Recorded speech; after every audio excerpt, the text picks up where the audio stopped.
Hello? What are you? Are you a Harbinger? This is gonna be a hard fight, dude. Heck yeah. Maybe not.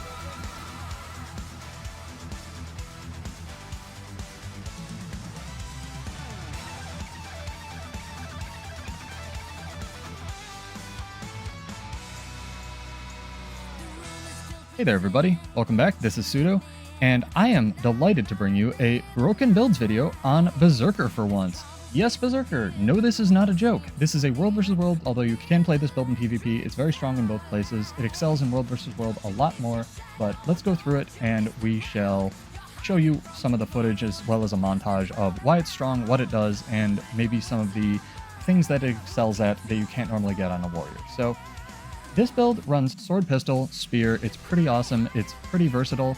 This is the optimized power gear loadout. This is what I would run if you're going to sort of min-max your gear. I won't completely go through all your buttons. Warrior players will know what they do.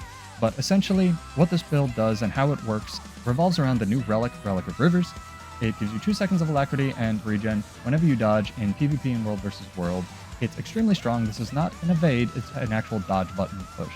So this build works around maximizing your ability to push your dodges, taking advantage of things like energy sigils, which are bafflingly still in the game, give you another dodge every 10 seconds with fast hands, as well as things like last stand, which gives you vigor every time you push a stance.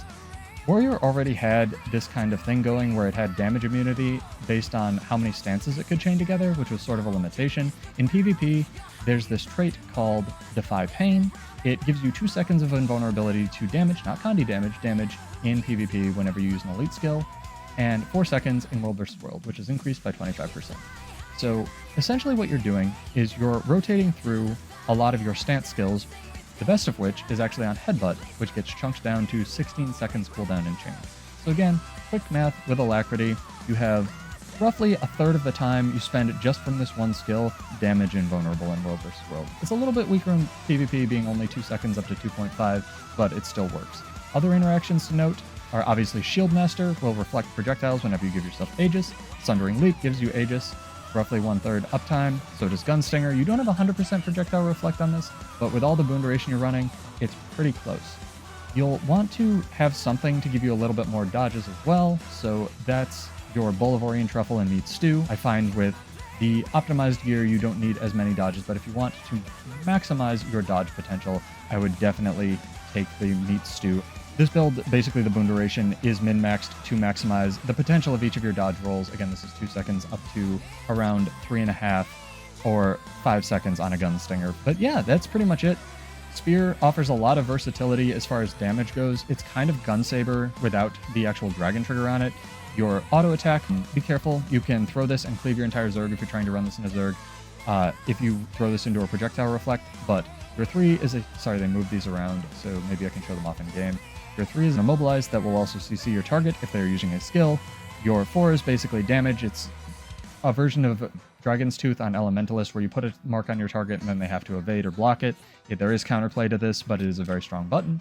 And Spear Swipe is a CC that is no longer rooted, thank you ArenaNet, that also evades. All of these buttons are fairly strong. All of these buttons are fairly good to press. You'll find that you want to sort of chain your 4 into setups like the 5, into 3, into 2, and whatnot. Other tricks to note with this build, again, I'm not going to go over everything, but just notes to be aware of, is when you go into Berserk mode, you can actually press the F1 and then the F2 and get a throw off. You won't get access to Wild Throw, but you can go into your sword pistol set, use your F1, switch back, and then throw all the fish at your opponent. It's pretty good. So again, the last tip I have is to remain offensive by trying to only have one dodge available to you. It's a weird feeling to give yourself defensive boons to dodge offensively, but once you get used to it, it's not too bad. But I think if you're a warrior main, you'll definitely be able to tear it up and really wreck in World vs. World. But that's pretty much it.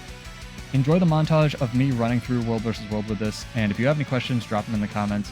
Basically, again, you just chain your stances together. You can see this lasts for a full 5 seconds, and then you give yourself alacrity, go into Defiant Stance if you're really being pressured, and whatnot. Balanced Stance.